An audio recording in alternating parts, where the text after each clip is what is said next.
What's up? What's up? What's up? Welcome to So I Was in This House. We got a special episode today. It's part of a 4-part series. We started this on Tuesday. This was one that I was really interested in. And actually, the guest that's on tonight inspired me to even run this series, which even the one episode now has like hundreds and hundreds of listens and views already. So I'm super proud of that and happy of that. But one of the gentlemen that's on tonight, actually, his name is Jason, and his story is remarkable. And I got the chance to watch him speak live and in a networking meeting where he was doing kind of a training session about what he does. He does landscape design. And that's what kind of like got my brain going, like, man, there's all these guys that are in the trade and in the field, and they are so, a lot of these guys, listen, there's a big repeat offender, but there's a lot of guys out there that are, really crushing it after having served, hard time. And I think it's not talked about enough. It's not celebrated enough. And I think that you always hear, sometimes you don't hear the success stories, maybe once in a while, but the 4 gentlemen that I have on today come from, all sorts of backgrounds. They're in the trades, they're in the field, they're working with people, and they've turned their lives around after, some absolutely terrible beginnings, some troubles that most people would never have to go through in life. And through all of that and all the odds and everything, being able to turn it around. It's really inspiring. I'm really inspired by their stories. So I'm going to bring them on here. We got Jason, we got Casey, we got Steve, and we got Joey Joe. What's going on? Gentlemen, what's happening, man? I'm going to do, we're going to go round table right now, and we're going to go one at a time here. And, we'll really, get a little bit about your story, where you came from, what you're doing, and, and how, what you served and what you served for. Joseph, let's start with you, man. Okay. Can you guys hear me? Yeah. Okay, sweet, sweet. So, my name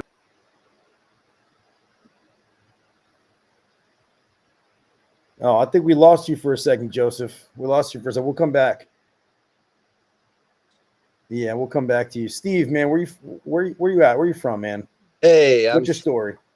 I'm Steve. I'm an HVAC industrial service technician out of the Detroit area in Michigan. Here, I all my time was county time, but from the age of 17 to 27, I was in and out of jails, court ordered rehabs, and all my charges are either drug related or assault charges with one or two retail frauds in there.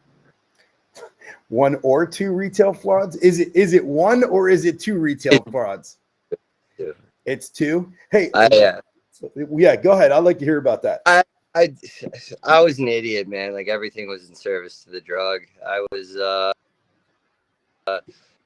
was a high school athlete. They put me on Oxycontin. That turned into a heroin addiction. And I just did I was a really good student and athlete in high school. And I took those skills into the drug world. And yeah, I've been arrested for assault. I've been arrested for possession of paraphernalia, possession less than 25 of heroin, crack, and meth. Two retail frauds. Were the frauds all like related to were the frauds related to theft because you wanted to buy more drugs? Yeah. Oh, yeah. Sure. And yeah, it was just a whole bunch of and then I don't want to get into that, but I just drug related stuff mainly, and then some violent stuff, but that was as a result of what drugs did to me. By the way, so I've lost I want to say 4 people that I went to high school with, in my class, all from Oxy. All started with Oxy, all started with Percocets. So check this out. My buddy was dropping 20 perks or oxys a day. And he was in a band with me. And then he ended up actually one day, his gear's gone. And we're like, bro, you're the guitarist. Where's your stuff? And I remember we were at a show and he was looking at me. We were in New York City, bro. We were playing a main venue, right?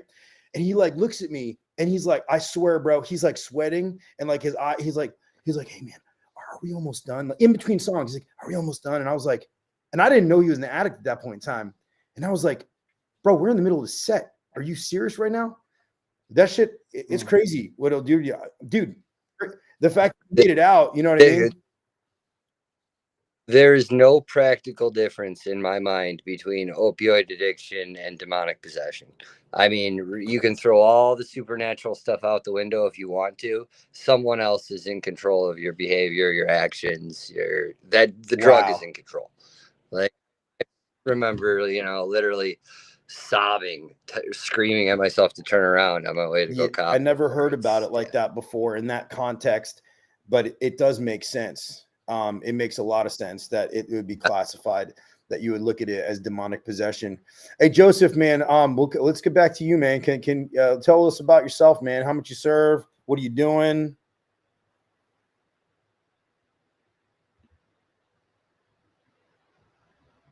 Man, we're having a tough time with Joseph, man. I feel really, really bad. I'm unmuting him and then muting him and then unmuting him. And you know what, Joseph, you know what I'd say, dude? Do a hard reset of your phone and we'll come back at you, man. I'm sorry, dude. I feel bad. He's got a great story too. All right, Casey, what do you got, man? What happened to you? Same thing. Started on drugs. I probably took my first pill in 8th grade, middle school, smoking weed. Yeah. And just kept going from there. And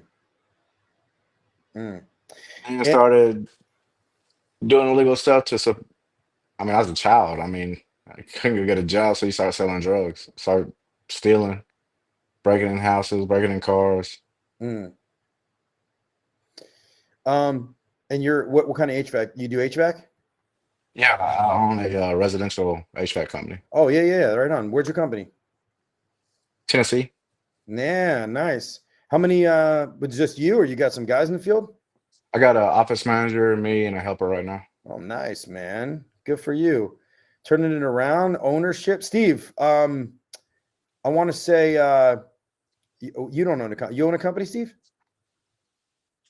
No, but I'm responsible for an entire hospital. I got a really Oh cushy wow. gig, and I support. I told you how many people I got in my house. I got my 4 kids, my niece 10 days out of the month, and then my wife, who right now she's able to be a stay-at-home mom on just what Wow. I make, and we own our home vehicles.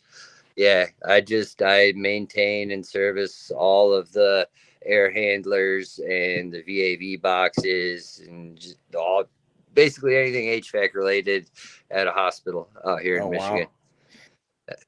And I thought about going the resi company route, but I just You man, got set. You I probably be honest, got union wages and everything else. Yeah, man. I'm I'm making good money and I'm at the bottom of the pay scale. Like I just broke into Cool. industrial, so So yeah. Casey, you so you got one helper, you got an office manager, you're out there. You do mostly resi, right? Residential. Yeah, That's yeah. cool, man. That's cool. And how long do you serve? I did 2 trips, total of 5 years. Damn. And what were the charges? The first time I went to a cell of meth, I did 3 years then. I got out for a year, caught an aggravated assault, went back, did 2 more years, got out on 7 years parole, Mm, walked it down. mm. How long y'all been out, Steve? How long you been out? Oh, I've been since And Casey, how long you 2016. been out? 12 years, the 13th of this month. 12 years, the 13th. Lucky 12. Well, glad you're Yeah. out. Glad you guys turned it Right. around, man. We're gonna get into that. We're gonna get into that a little more here. Jason, give me 1 second here, man. Jason, like I said, I met Jason, a couple months ago. This guy blew me away. Jason, tell your story, man. The same as a lot of us, but I guess it's my story, right?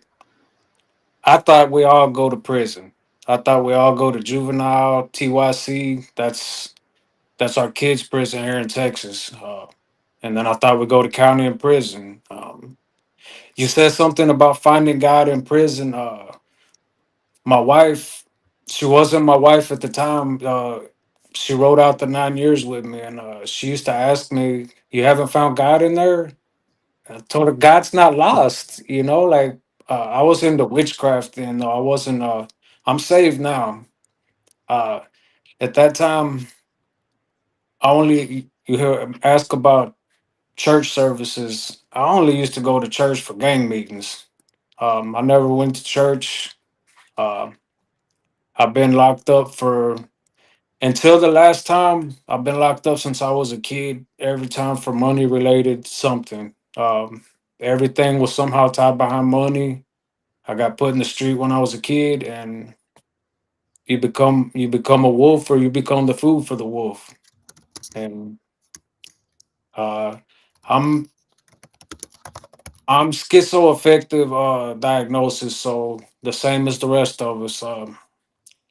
I didn't consider a drug addiction, but I was a dope fiend. I didn't consider myself a dope fiend because I wasn't out hitting licks for dope. There was just always dope. Um, Mm, And then I got morals and I quit robbing people, and then I started selling dope because that's more moralistic, right? And man, it just kept spiraling, bro. You start selling dope and you're a dope fiend, it's not a good thing, right? So it the last time I got locked up, I never okay, you asked when people got released. I was released October 7th, 2020. I've never been free anywhere close to this long since I was a little kid, man. And mm, and it broke me when I got locked up because it's the first time I wasn't locked up behind money. I hurt my wife. That's my wife now. I hurt her. Uh, you could blame it for drugs or whatever, man, but I did it and that's what broke me because it was who I became in life. It was because it was who I was, and I couldn't recognize that. I ain't have a single marketable skill. Okay, it broke me. I ain't know if I was gonna ever get to come home, bro. Um, just real talk. I didn't know if I was gonna ever see the street again, see home. I had a 1 month old, a 20 month old, and an 11-year old daughter. My two youngest were my boys with my wife. Um, and bro, who does this? That's what I'm saying to myself. And So so obviously, so you got married. So you got with your girl when you were in between stints, and then you had the kids. Okay. yeah, I got out. This time I did 9. The last time I did 5 on the 6. I got out. Mhm. Some of my wife's relatives, they were part of the same gang. We were out uh, together. Ran into her. Me and her met, and we just stayed talking. And Mhm. we ended up having. We lost a baby, had a baby, lost a baby, had a baby, and then I went to prison. And that was what led my boys grew up in the church. My boys are now 15 and 13, and But they were born when you were out, yes, sir. and then you went back in for how many years? I went in for 9 years. So you missed the first what? How old were they when you went away? 1 month and 20 months. Yeah. So now you're making up for, bro. I'm getting welled up a little bit here because like to miss that amount of time. Now, Look, did they visit check, you off? Go ahead. check it out. Okay, what God gave me, you know how many teeth a chicken has? It ain't got none. There ain't another like my wife, bro. For 9 years, my wife, who had less than no reason to stick around, man, she took my boys all over Texas visiting me, put minutes in the phone, and she would send me books and have the books for my boys.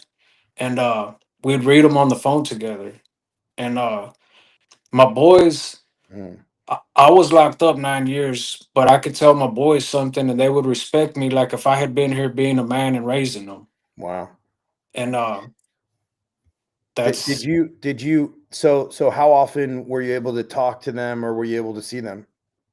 um I used to see them as often as we could. I mean, I would get visits depending on location because I was locked up as far as El Paso and Beaumont, Vernon, East Texas, and county jail time was when I would get more often visits. But I mean, obviously, far away units, you don't get as many visits. Mm. El Paso's like 10 hours from here. Yeah, that's a long way away, man. So all right, you did 15, 14, 15 years, right? Altogether 15 or 17. It was I 17 years. I've done 17 years on stretches of a year or more. I've Yeah, done a whole bunch of times of 6 months, 2 months, 5 months. it's crazy. Like I don't I honestly can't give you a number. I just know on stretches it's been 17. And you're out 5 now, almost 5. And I mean, because I've met you obviously in person, and I mean, it's like I want to get to Joseph real quick because he's been in now, but I have so many questions for you guys in general. And we also we have the chat's super busy, so I want to get to that too. But hang tight, Joseph, man. I know I've been trying to get to you over here, man. Go ahead, Joseph. Where you Okay. from? What'd you serve? What do you do? Okay. Okay. Can you guys hear me good now? Yeah, we're good.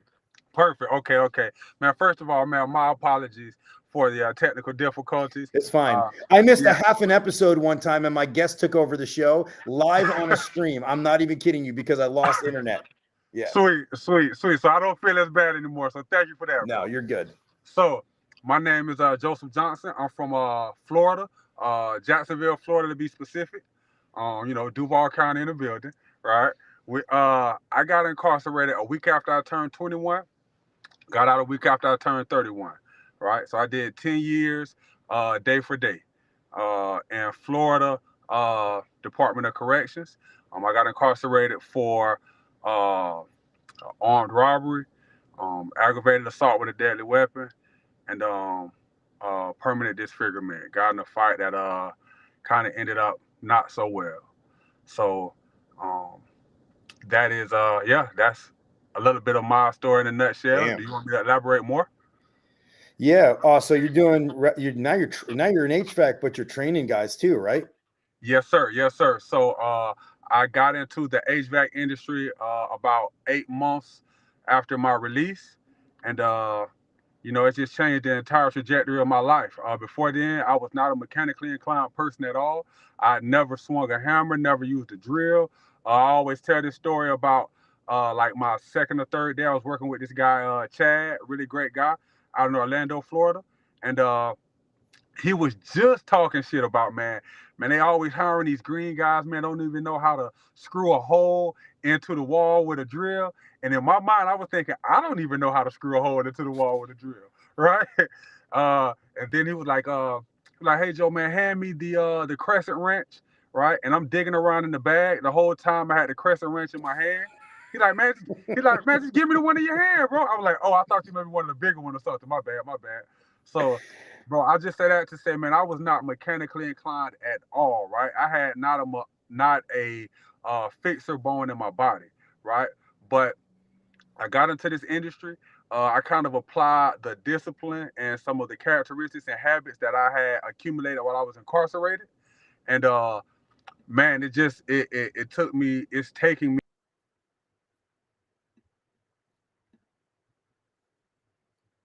Oh man. Oh, we were just getting going there too. Can you guys? Hold on one sec. Try it now again. Oh man. Let me see if there's a button here. It says audio only. Can you say anything? No. I'm gonna take them off. Take them on. Turn them up. Show camera. Damn. Oh man. All right, sorry, man. I feel so bad. We'll reboot again, man. We'll reboot again. Dang. All right, guys. So let me ask you guys something. Which of you learned the trade in prison? Nobody? Crickets. Nothing. Nah. I was a teacher's aide. That's funny because they teach it. They teach the trade. In some prisons anyway, they teach the trades. But I met a dude who was able to get his last year of his sentence or whatever.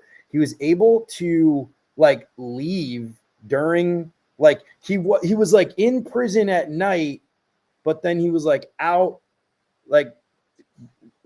I'm trying to remember how it works, but it was this weird program where he could leave during the day and come back at night. As long as he came back at night and he slept at the prison, he was able to leave during the day. It's pretty wild. Yeah. Were any of you guys in maximum security? No, you were. Shit. Yeah, for a little bit. Damn. Talk about that. Dang, yeah, ain't a lot to talk about on Max. It's quiet. You get some time to reflect on yourself. Yeah. Did you ever see some just crazy stuff? Because I've heard. Well, that's on general population. On Max, you don't see nothing crazy because you're all separated. You're all locked down, single man cells. Ah. Okay, that makes sense now. Yeah. Jason, you were in maximum security? I've been through all the securities, bro. Really? So, what was the three of you guys here? I asked this the other night. What was the one defining moment where you were like, all right, this is it. This is the turnaround right here. What was that for you? Oh, I'll take that. I got a good one. I was all right. So it was at the end of my using career. My plug got murdered. My good friend got murdered. Rest in peace, Austin Freeman. My the other friend committed suicide. The cops were showing up at my house trying to pin it on me because they said I bought him the drugs or whatever the hell. It just, everything was falling apart. My dad had a restraining order against me. I made one last, I wound up getting arrested, so I was forcibly made one last attempt at getting sober. And when I was in the court-ordered 3-month rehab, Dawn Farms, I got a letter from my kid's mom, who I had a baby when I was 18, a little daughter, Haley, and she was taken to North Carolina pretty much like immediately after she was born. Neither me nor her mother at the time were really fit to be parents, and our moms got together, and her mom came up from North Carolina. I got her and the kid, and I saw her once between then and when she was 8. And as I'm getting clean, or I'm in this rehab, I got a letter from my kid's mom saying that, hey, Haley's having some difficulties. I need to take care of some things in my life. And she has 3 kids, and she was going to temporarily give up those 3 kids. I want to be tactful in how I say this because, my daughter's going to watch this and stuff like that. But she's going to, work on herself. And I was in a position where it was either, get my shit together, or my daughter was going to be gone from my life forever. I always held out hope that one day I'd get it together and I'd have her back. But that was it. It was I got that letter, and it's I have to do something. I have to. And I had heard about, I got out of that treatment center. I was doing my best, but I was still having problems. And then somebody broke in my house, tried to kill me. Well, I wasn't home, thankfully. They said it was a robbery. They didn't steal nothing. They just smashed up my house. They're trying to, just things were bad. And I, left the city, and I heard about ibogaine, so I took a massive acid trip. And this is gonna sound wild. I've heard this before. So you did ibogaine? No, I couldn't get my hands on ibogaine, so I tried to replicate it. I did a thumbprint where you dip your thumb into the liquid acid, and then I took 2 10 strips, and then I went into my bathroom, and the trip felt like it lasted for 12 years. I literally watched my entire life happen, and from an outside perspective, and was oh my God, I am trash. I am just disgusting. And then during that trip, another thing's gonna sound crazy, I met God. It's not I have heard this before. I have heard, in fact, somebody was in the chat that I know that said this, that they were tripping balls somehow, which I've never done. And they said that they met God during this period of time. It was so impactful to me that I tattooed the molecule and the splotches that I saw on my chest over the scar that I got when I fought that cop. Not a good. I don't recommend anybody do that. Don't ever. You came out of this, and how long was it? A day? Oh, I mean, okay, so it's obviously the trip only lasted for 12 hours or so, but it felt like I was gone for at least 12. Isn't that crazy? How time will slow down when you're going through painful things and you're self-reflecting. I will say this. I've not had a trip like that, but there was an experience that I had that led me to that road right there. And it was over the course of 2 days. And here's the crazy part about it. Suffering from just all sorts of, and this is being really real right here in raw, because I know a lot of people listen to this and maybe I don't want to regret saying this, but just suffered from a lot of different depression, anxiety, and all these things. And then I went through this experience, Steve, and I literally it ended up leading me to moving 1,500 miles away. This is the craziest thing. Sometimes self-reflection, and you get in tune. And I don't know if it's chemically induced, non-chemically induced, but if you have this experience, you have an epiphany, is what they call it. And then all of a sudden it opens your eyes. Obviously it changed the course of your life. It completely altered the trajectory of my life. What I tell people is, when you're addicted to drugs, you always want the pain to stop. You wish you weren't addicted to drugs. You hate it, but you still love the drug. You don't want to quit, right? You want to quit, but you can't make yourself want to quit. So this gave me like that purpose that like it It allowed made me to you make want to actually quit.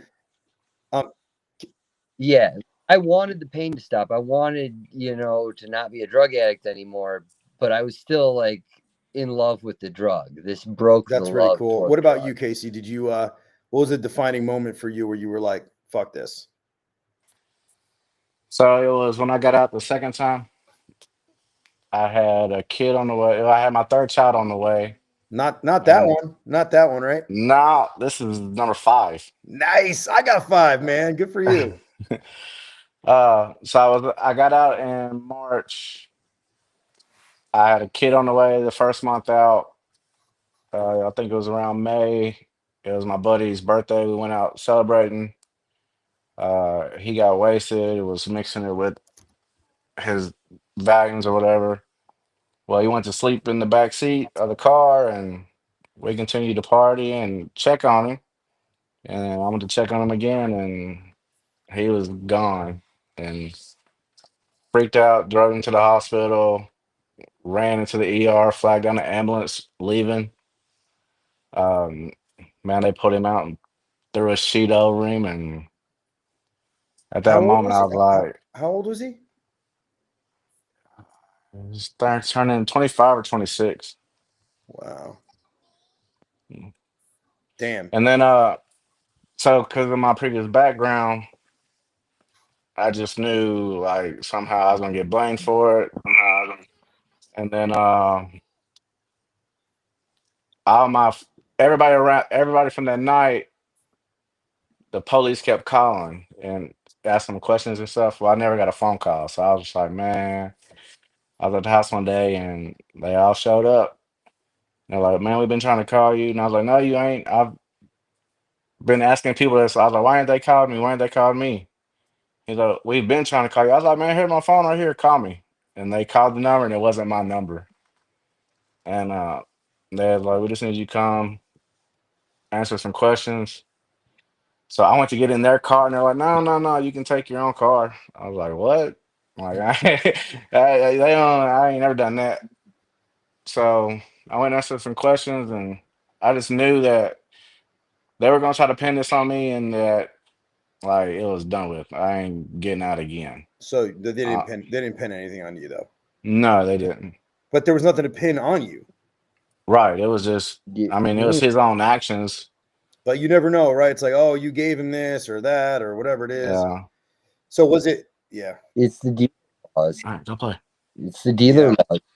The go after the dealer laws just winds up screwing the other addicts that you're using Well, with it because wasn't it's either even it snitch. wasn't even street drugs. I mean, he was prescribed the Valium and it was just that mixed with drinking. Oh wow. So it was a prescription. What about you, Jason? What was that moment, man? Y'all ever heard the saying, with you'll change when the pain of staying the same is greater than the pain of change. And when I told you I couldn't recognize myself, man, I recognized that's who I had became. Uh, man, it broke me, bro. It broke me. How many years in was that? Uh, when it happened, like when I came to sobriety, I mean, it was, I don't know, a day, 2 days.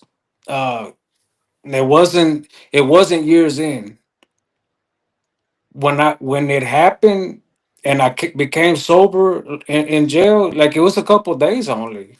Uh, my whole nine, I knew I wasn't coming back. Before I got the time, I didn't know if I was gonna ever touch the street. Um, I I never went to jail and asked God, please get me out of my problems because I did what I did every time. Like I've always done at least part of what they have accused me of and more. Uh, I always ask God, man, please don't let me get messed over. This time I told God, man, just let whatever happens to me happen, man. Watch over my family, have my family, please.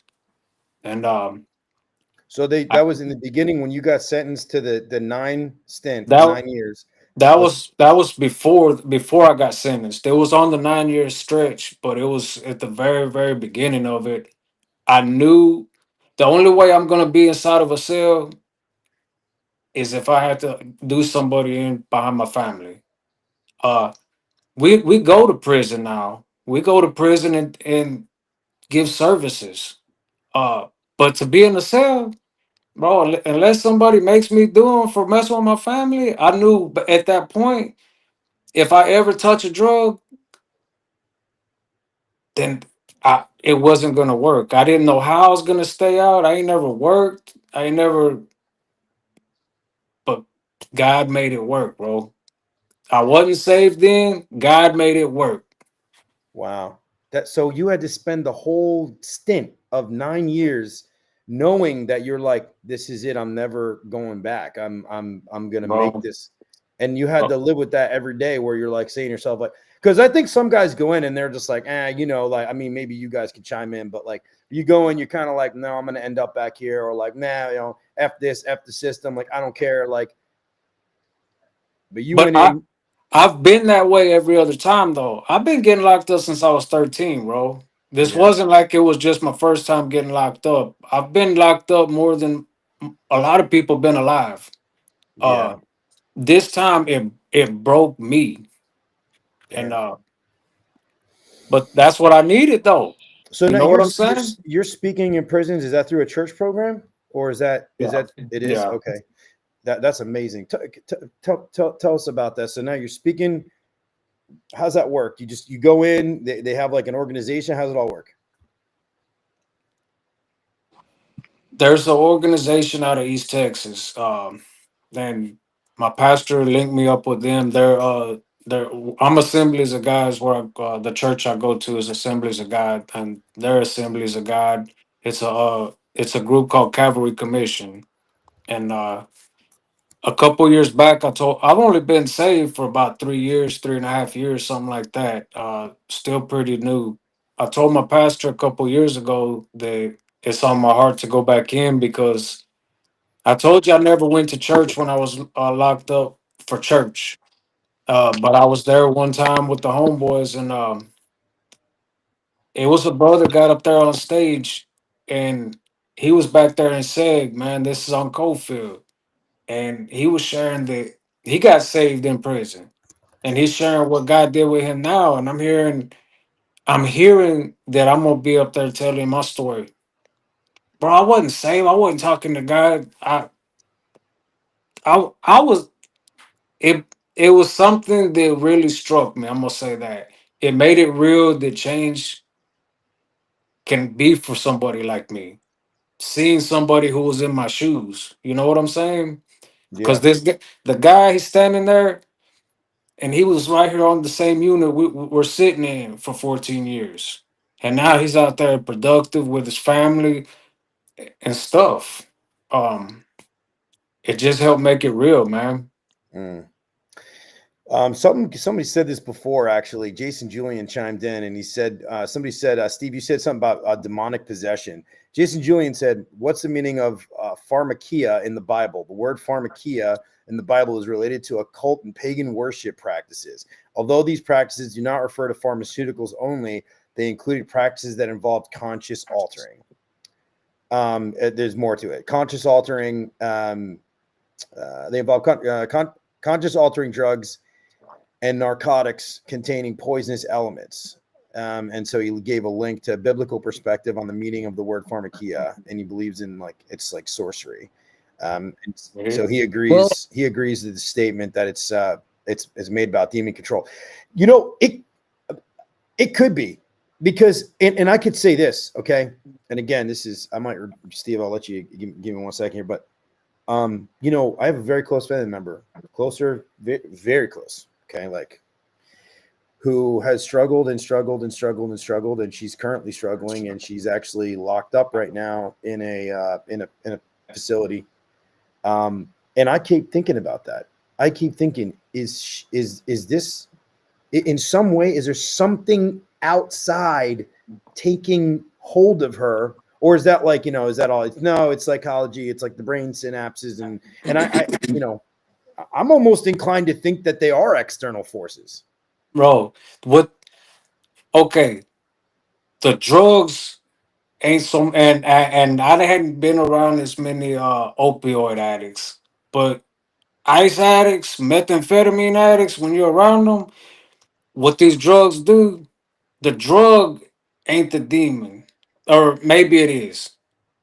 What you open doors in yourself spiritually that you ain't got no control over what's coming in there, man.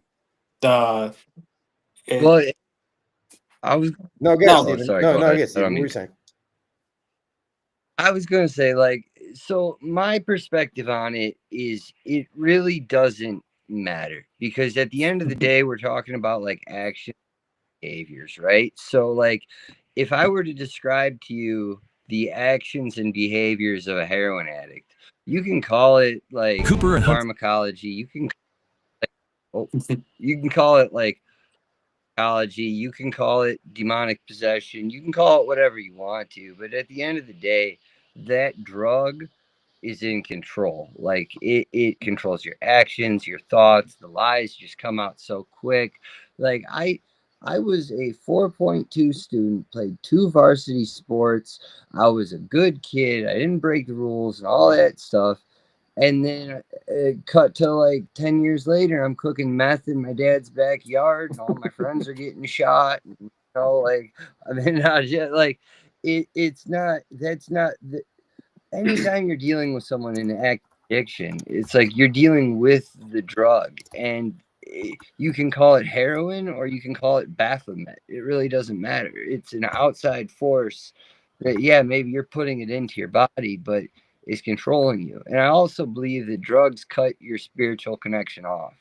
I don't think you can maintain contact with God and be Well, okay, hold on a second intoxicated. here. I got to call you out on this for a second because it was a drug-induced kind of situation that brought you to literally meeting God, right? Right. So, okay, yeah, Okay, yeah, so you're now right. are we You're just right. saying like That so? is the You're right. Like okay, so it's like think about like there's like tiers and levels, right? Like okay, so could it bring you closer? Could it not bring you closer? Like I don't know. Like I've heard a lot of people having really spiritual experiences, myself included. You know, I mean, if you think about even like Native Americans with peyote, they used to take this stuff, and then you know, next thing you know. Now I don't subscribe. I'm not. I don't like drugs at all. But I'm just saying, in general, it is very interesting because if you think about the dope fiends that are doing like meth and crack and coke, and I've seen, dude, listen, my daughter's mother, okay, my oldest, like she's dead. Like she doesn't exist anymore. Okay. And you know, like it started, oh yeah, you know, it starts with this, and then it's coke, and then it's, you know, and then it's like, oh, I can't afford fucking coke anymore. So then it's like, oh, I got to go to some other shit that's a lot cheaper. And the next thing you know, like boom. And you want to know something, bro? I think there were maybe some underlying problems prior to the addiction, but honestly, I think that the drugs actually induce issues with your brain. I think they actually they Oh does yeah, they something with your permanently change chemistry, it. bro, where it just completely scrambles you. For sure. My best friend in the world, the guy who was like big bro when I got kicked out of the house at 17, and I moved from a nice suburban household to the east side of Detroit, like Crack City, and I made friends with my buddy Chris. He was like, 13 years older than me. He kept me alive, kept me, taught me how to live and operate, basically, saved my life on numerous occasions. He still to this day believes that I'm planning with the gas station attendant to kill him for some money he doesn't have. And I mean, that's just what That's meth did to crazy, his man. like, On that note, guys, I just gotta stop for 3 seconds here. 30 seconds. I gotta give a shout out to my sponsor, Cooper and Hunter. They make HVAC products. They do ductless VRF. I've had people reach out to me. They have this really incredible, like really short video that they have that I'm gonna just roll up right here. Cooper and Hunter's new peak unit runs efficiently up to 19 SEER 2 with BTU capacity that ranges between 18 to 55,000 for indoor and outdoor units. Compared to a traditional gas furnace, Peak's revolutionary design is ready to step in without a hassle thanks to its adaptive multi-voltage. True high-performance hyper units provide a 100% heating output at negative 13 degrees. Looking inside the unit, the new M-Coil is highly efficient and provides a better airflow that reflects in a higher static pressure. Our Smart Kit is included, giving you access to control your device from the comfort of your phone. Peak stands for powerful, efficient, auto voltage detection, and quiet. To learn more, visit our website or talk to your local distributor. Cooper and Hunter, addicted to comfort.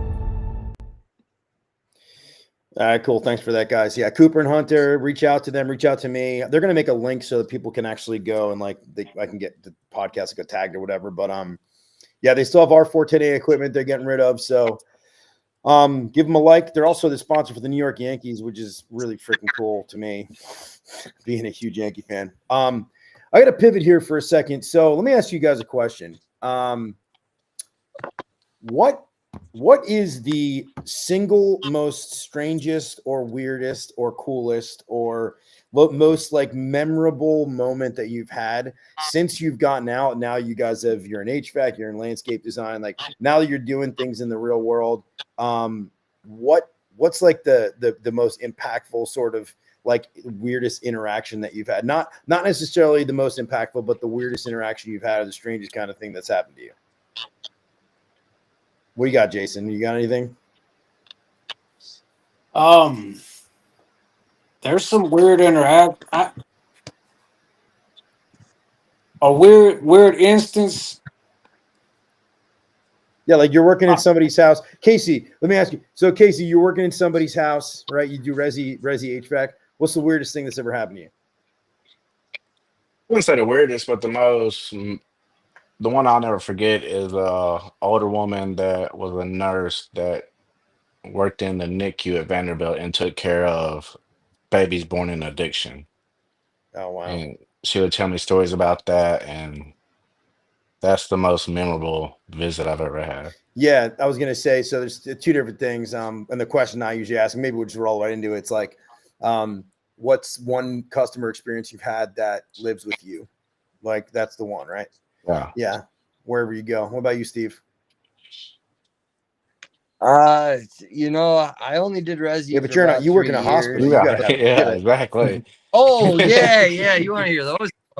Yeah. Well, we had a wild one where a shooting happened, and these guys just rolled up and kicked their boy out the side of the fucking SUV they were in, and just left them out front. Like at the hospital, they just rolled up and kicked them out of the car. Yeah, just threw him out front and scooted off. I guess they had, done some dirt, and then, their boy got shot, and they dropped him off there, or whatever. They made the maintenance guys. Oh God, yeah. After the police came and did their little thing, they made the maintenance guys clean up the rest of that. But one of the funny ones that I got a call down to the emergency room for an isolation room that's supposed to hold negative pressure, and they were wondering why it wasn't holding negative pressure. And I get down there, and it's a sliding door that locks, and somebody tried to bust out it. The whole door was like completely like knocked off the hinges and out. There's like a 2-inch gap like all the way around the door. And I just thought that was funny. It's like, of course, it's not holding pressure. You got like giant gap all the way around your door, But it's the ER when you're working in there. You just gotta like the same thing as if when homeless people talk to you on the street when dope fiends come up asking. You just don't make eye contact. Keep walking. What about you, Jason? What's the most memorable customer experience? I can't say just one. I've had a couple of that my story.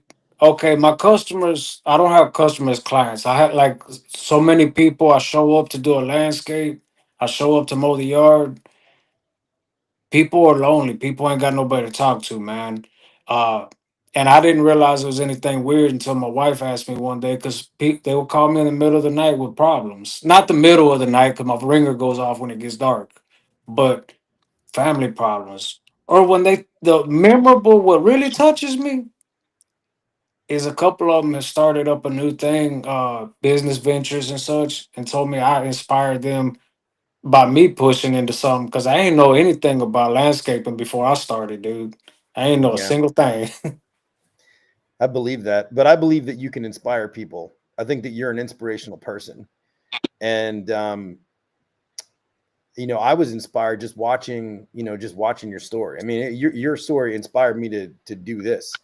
Hmm. Um, let me ask you, but that goes to a deeper question. What would you guys say to an employer who, would doesn't want to hire, goes, no, we do background checks because you could see you guys clearly success stories. What would you say to an employer that would not hire you?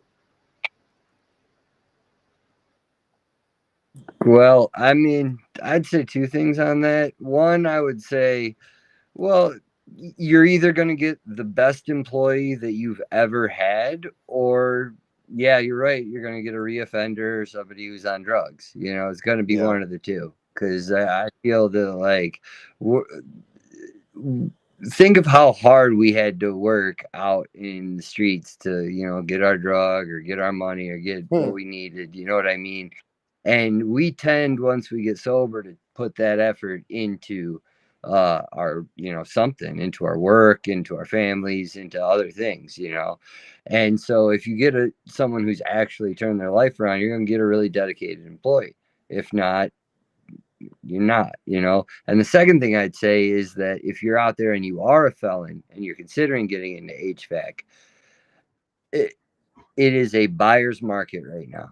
It is a buyer's market. Just get your foot in the door somewhere, work for a couple years, get some experience, and they will overlook a lot. I 28 police contact. I got a record similar to yours, Jason. I was just lucky I didn't get locked up in prison, and I've had a lot of things overlooked. Because there's nobody to do the work anymore. There's nobody experienced Mm. who knows, how to do, good service or Yeah. install work. And so, Yeah. you know, if you're a felon but you know what you're doing, you're fine. It's not going to matter. What do you guys think, Casey and Jason? I wouldn't have started my business up if it wasn't for employers that don't want felons. They adverse action me because I worked at a place as a temp agent. You could be there without a background check.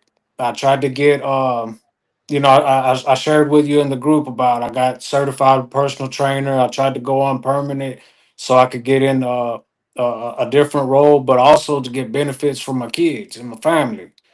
They adverse action me.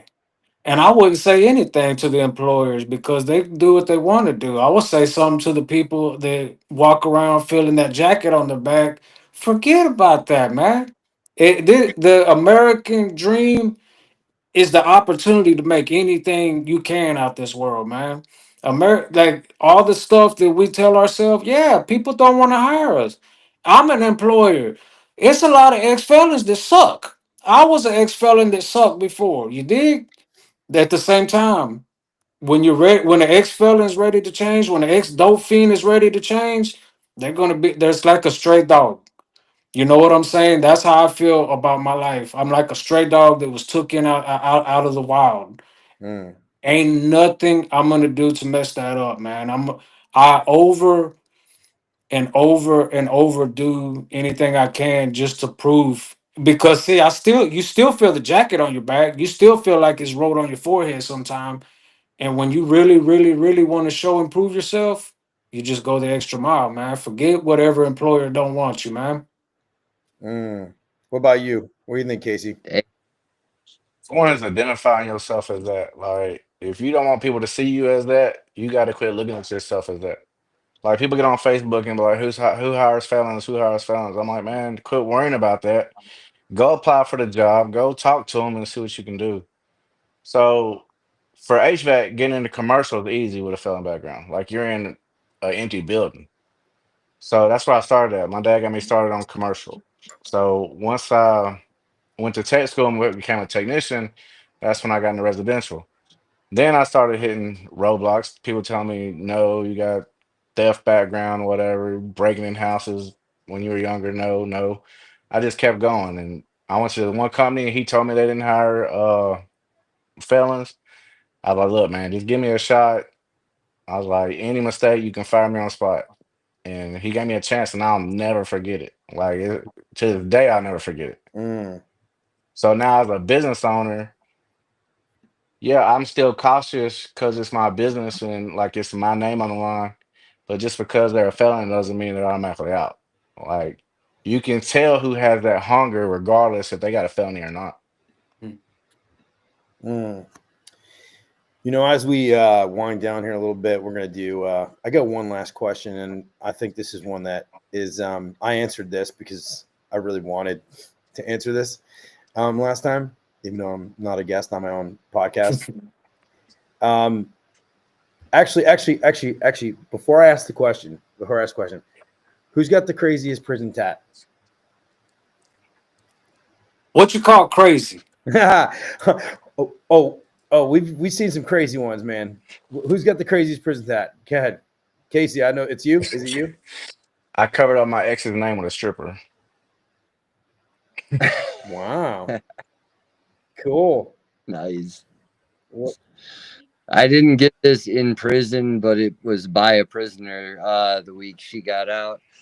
It's a Phoenix. I got it after I got my shit that's back pretty together. cool. Jason, you got ink? Oh yeah, I got a little bit right, but Yeah. probably the one that would be called the craziest. Instead of putting my what people put the wife, the girlfriend, I put Chucky and the bride of Chucky, man, to stand for me and my wife. Well, they're a good couple. That's good. That's love right there. Um, so the last question I have here is probably a tough question to ask. Um, if you could go back in time and you could talk to your younger self. All right, let's go like first criminal conviction you. What would you tell yourself? You become who you hang out with. 100%. You are the average of the 5 people you hang out with most. Look at your friends, that's you. Wow. Yeah. So are you saying that you think that most of the reason why you even fell into what you fell into was because of the people that you hung around with? If I had different friends, nobody would have been there to tell me that what I was going through was Oxycontin withdrawal, and this little bump of dope would, and they didn't even tell me it was dope, but this little bump of powder would fix what I was feeling. I would have had maybe some different influences. I could have wanted exactly where I am today, but as far as the crime goes, for sure, because we were always trying to prove. I had a buddy, Luke Lyons, rest in peace. The man took a year in prison for me, right? Like I when I was gonna get my kid before my acid trip, I was trying to live 1 foot in the door, 1 foot out the door, still sell drugs, but not use them somehow or whatever. And we got over. He was on parole. I was on felony probation. And the other kid in the car was on parole. He took a year in prison for me. He took the cocaine that I was selling and said Wow. it was his. Wow. Oh, it's like, you get friendships like that, but also every time we hung out together, we wound up either robbing somebody or stealing something or, getting into something that got us in Damn. trouble. What about you, Casey? What would you tell The yourself? same thing. It's the cool kids ain't the cool kids. Like I was popular in high school, part of the cool kid crowd, smoking weed. I mean, we shooting dice on lunch, skipping class. Like all the cool kids I grew up with, we all went to jail. Like Mm, what's cool in high school ain't cool in the real world. mm, damn. Jason, what about you, man? You'd have to rewind the clock a little bit. I'd probably just tell myself, man, that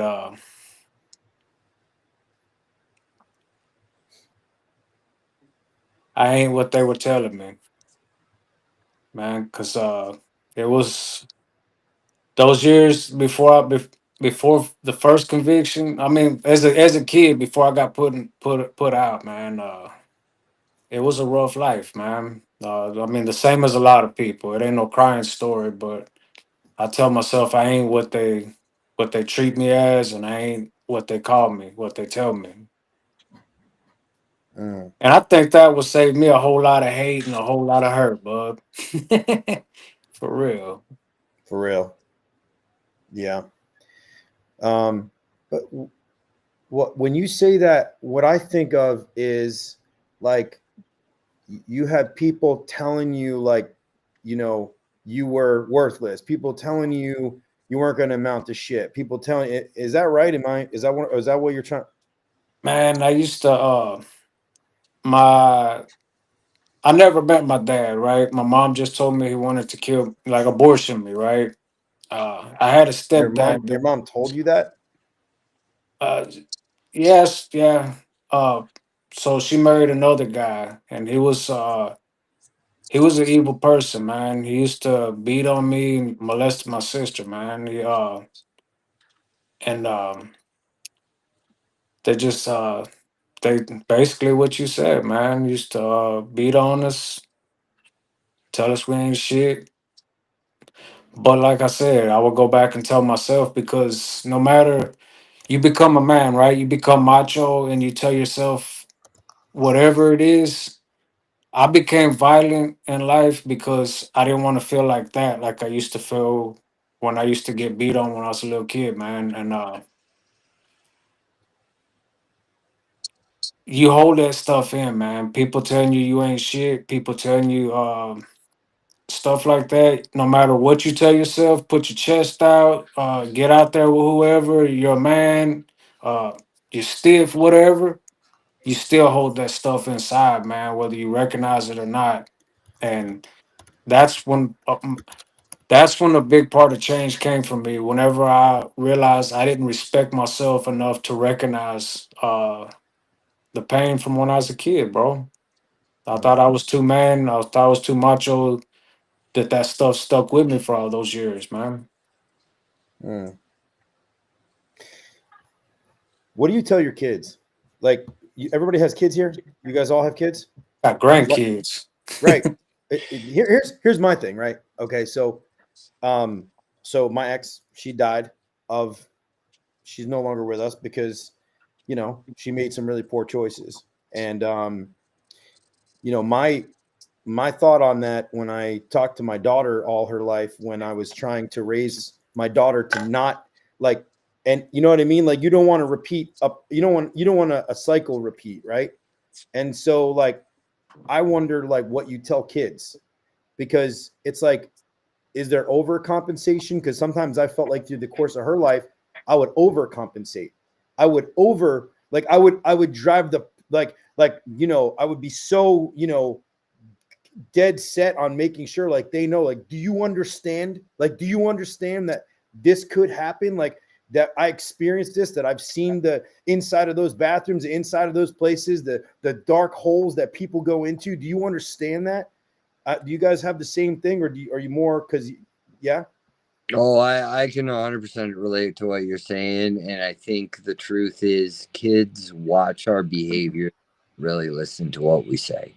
I feel the same way where when I first got my daughter, I definitely overcompensated. I told her way too much. I was talking to an 8-year-old about my street life. I had no idea how to be. Thank God I met my wife, you know, but, you know, they don't even understand.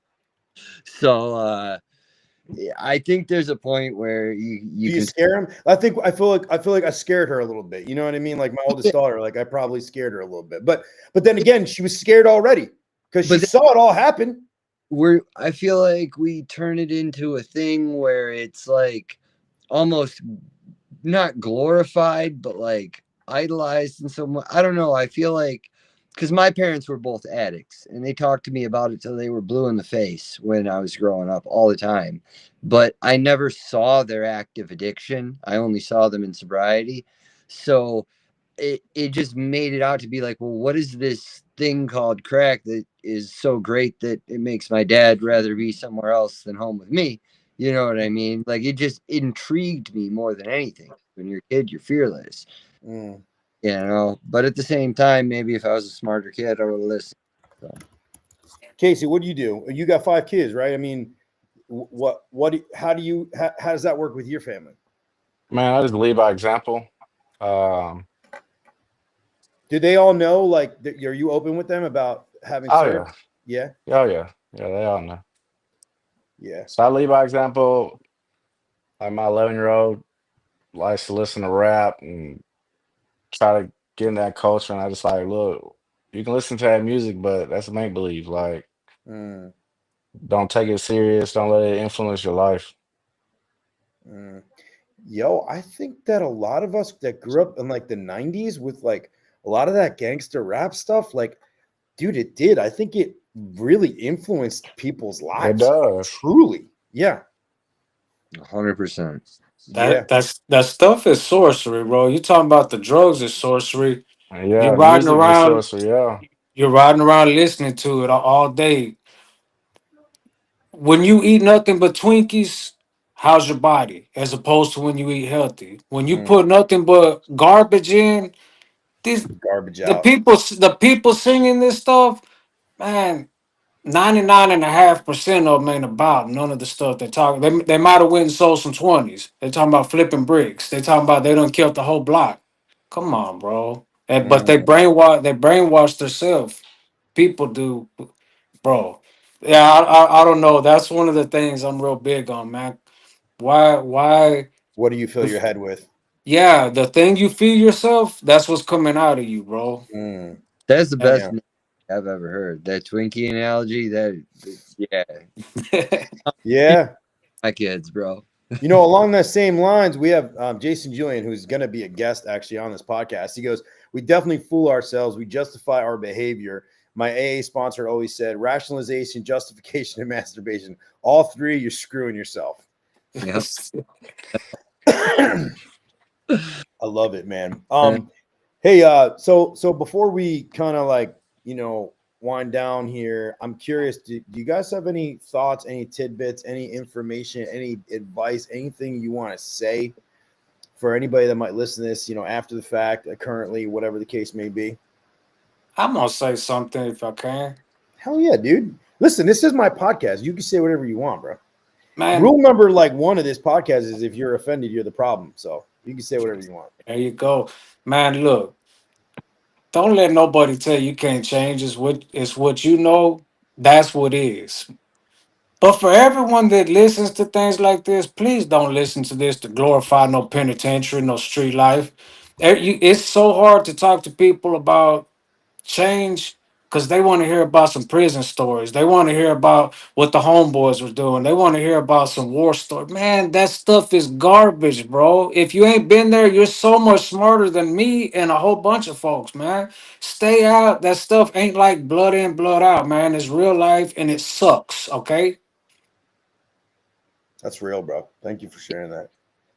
Hey man, no, for real. Like it's completely it's not the movies, it's not the TV, it's not rap. It sucks. The only reason I think that we like talk about it the way we do and it comes out sounding like maybe glorification or maybe joking about it or making light of it is because if we don't, I mean, God, it's soul crushing. Like I was a homeless loser, dude. I like the amount of people I harmed in my life, the amount of pain and misery I caused, like thinking of being my daughter, wondering like where her dad is for 8 years, like it's not cool. And the like all that stuff, like oh, get the ops, do all that bullshit. No, dude, like that shit lives with you. Like that lives with you. The things you see, the things you experience, that you dream about it. It sets you off. It gets you in other trouble. It's just not cool at all. And like Mm. what you said about the Twinkies, like yeah, Man, it's look, a lot of people that have never been okay.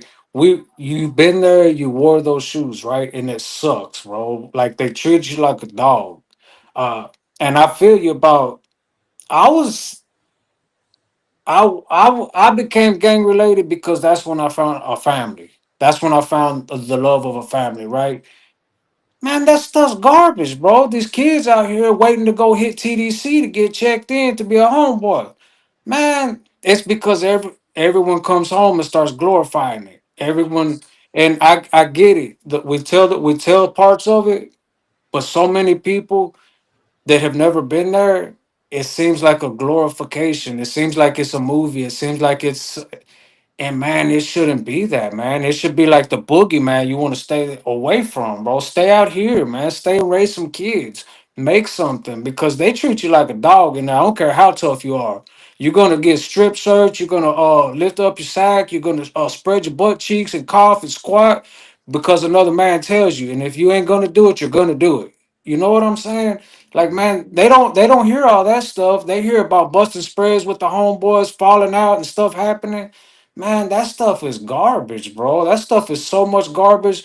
But these kids are thinking that stuff's cool, man, because the big Because homeboys come home. and the yeah, it's all garbage, man. And like sitting in seg by yourself, just with nothing but thoughts and about of the hell It's that bad. you It know. sucks. Casey, you've been a little quiet. What do you have to say? What do you think? What are your final thoughts? On prison shit, it ain't glorified at all. Well, I think we are talking more like Especially, if you were talking to people, about what you went through. Sure, you can talk about prison, but that was what Jason chose to. But like a lot of people that listen to this, they're in the trades, they're in people's houses. A lot of these guys have served time. Some of these guys have served time. What would be your final thoughts overall? Like if you had anything to say with guys trying to make a turnaround or guys trying to get in the trades. man, just put your mind to it and put in the work. Like I would have never in a million years thought I would be owning a business. Like Amen. I was happy to have a job. Now that I have a company, it's mind blowing. And I really had to humble myself when I got this business and opened it. And because I thought I was a technician, I was out there doing the work. Like I'm the one making the company all the money. They sitting back getting paid. They ain't doing nothing. I was like, I'm gonna go do it on my own. Realize running a company, there's so many different moving parts. This machine, you're a technician is just one little cog in the machine. The people answering the phone, that's a full-time job. Keeping your books squared away, that's a full-time job. Making sure you got enough money to pay everybody. But I humbled myself, realized I didn't know what I was doing, and man, do coaching. Like I do business coaching, I did accounting. Like there's nothing you're doing on this earth more than likely that somebody ain't done already. So buy a book, read about it, watch YouTube on it, get a coach on it. Like you can do anything you want to if you want to put in the work. Mm. For real. I got one more on the final thoughts, and then I want you guys just bring in, tell if you want anybody to reach you, like tell them how you can reach you. But do you look back and do you have like one like single sort of regret in the whole thing? Like, do you say to Going to yourself, you know prison. what, go into prison? There you Going to go. prison, yeah. Yeah. Yeah, Yeah. Okay. You don't have to talk about it if you don't want to. I wonder if there's like one single regret you have. And this is a tough question. Please don't answer. You guys have already poured out so much. And I want to let you know, I appreciate this so much. And I hope, my hope is that this reaches somebody. And Jason said this to me earlier today. He said, look, if one person that listens to this, right?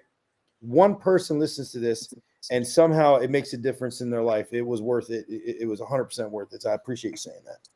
Oh, can I say one more thing? One more thing, because Sure. I wanted to say this. If you're anything like us, or at least like me, and you've got a lot of pent up crap inside you, and you've lived a very like reckless lifestyle for a Just while. do a bunch of acid. No, when that too, but when you get sober, find something positive to replace that excitement. Oh, like fill the void. Yeah, fill the void. Like music. Learn a trade, craft, music. Go do. Man, that's all dopamine. It's all dopamine. Yeah, yeah. Addiction, all everything's dopamine. You got You're, to replace it. But you can also do a dopamine cleanse where you don't intake any dopamine like You flush it from your system, and then you reset your baseline. How do you do that? How have you done a dopamine cleanse and reset? Do you just like turn everything off and just go into a silence kind of thing? You can, so you get dopamine from scrolling, like nicotine, vapes, drinks, sex, drugs, everything you do through your life, your day is based on dopamine hits. Mm. Yeah, I like them. I like when I do things that make me feel good. Yeah, but once you start, like, they say a good day, a normal person, a good day is like a 200 nanograms of dopamine. A hit of meth is 1,000 nanograms of dopamine. Oh yeah, so it fucks you up because it makes you So yeah. that's why you don't eat on it. You don't do nothing else but get high because nothing gives you that hit. Your brain literally thinks it needs the drug more than food and shelter and water. Yeah, Same chemical. yeah. I Isn't mean, that you crazy? will neglect your family, your kids, everything over it. Damn. No, I know. I've seen it. I've seen it. I've seen people. Hey, like I said, Max lost her family. Lost it. Gone. Yeah. Courts took it away. See ya. So I get it. Um, guys, this has been an amazing conversation. If you guys want, if you want, you can. If you want anybody to reach out to you, God, feel free to give your name or how they can reach out to you. Maybe your social media handle. Yeah. Lil Flex Seal, LILFLEXSEAL on Instagram. Dude, spell that for me. What Lil Flex Lil LILFLE. Flex Seal, like Lil Pump, but the Oh, Flex. Lil Flex Seal. Oh, that's your Instagram and your social Yeah, media. Lil LIL Flex FLEX Seal SEAL. yeah, and then CTEL or CTE elbows. It's basically elbows with CT in front of it. I So ripped there's off two. You have two handles. maybe. Yeah.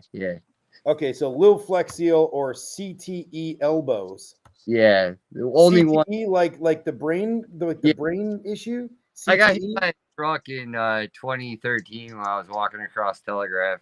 They thought I was going to die, and I've been knocked out a bunch of times in like training and shit. So Oh, dude, I'll never think about. By the way, and it's on the. I'm gonna put it up right now. This seal up for those that are watching is the Texas Valor Project. It's for first responders and veterans to get traumatic brain injury. This organization is amazing. They pay for traumatic brain injury. They get doctors to do it at like a tenth of the cost. They raise money. It's an incredible charity. These guys that can't think straight, can't do anything straight, and trust me, I know this. They help these guys get, and it's not just Texas. It happens to be the Texas Valor Project. But these veterans and these first responders get the traumatic brain injury that they need to actually like live a normal life. I've been with these fundraisers. I've seen these guys after the surgeries. Like, it's amazing. So if you got a couple bucks, go to the Texas Valor Project. Donate some money. All right, so we got a little Flex Seal. Casey, where you want people to reach you, or you don't have to if you don't want You to? can just look me up on Facebook, Casey Mullis. Casey Mullis. And Jay, I know you want to reach everybody, Jay. Man, look, Jason McLeod Sr. on Facebook, or you can look up Jay's Landscaping Solutions. Man, we are hiring if you're in the area. So, or if you need some awesome landscapes, man, let us know. Yeah, Jay, and it's McLeod, like McLeod, MCLEOD, McLeod. Good McLeod. catch. It's like Good catch. it's I like would, it, yeah, it's like that, guys. It's like a Scottish thing, guys. I want to thank you so much for coming on. Thank you. I'm gonna put you backstage for a second right here. I'm just gonna make an announcement, and then we're gonna sign off here. For anybody else that's in the chat here and hanging around, listen. The next episode is Tuesday. We're going to do pretty much what we did here, except 3 separate stories. I have Andrew Nelson, Jason Julian, and I forget who it is. Hold on a second. But these guys are like, this is like, it's pretty crazy. Yeah, and Dirk owns a company called HVAC Simulator. Wild. These guys have wild stories. That's Tuesday. Then Thursday, Catherine Howard by herself. So Catherine Howard is a CEO of a company now, but she's did 3 years in a federal penitentiary. It's her story is remarkable that she went from literally being in federal prison to the CEO of a company, and she speaks across the country at she's a keynote speaker. So very, very excited about this.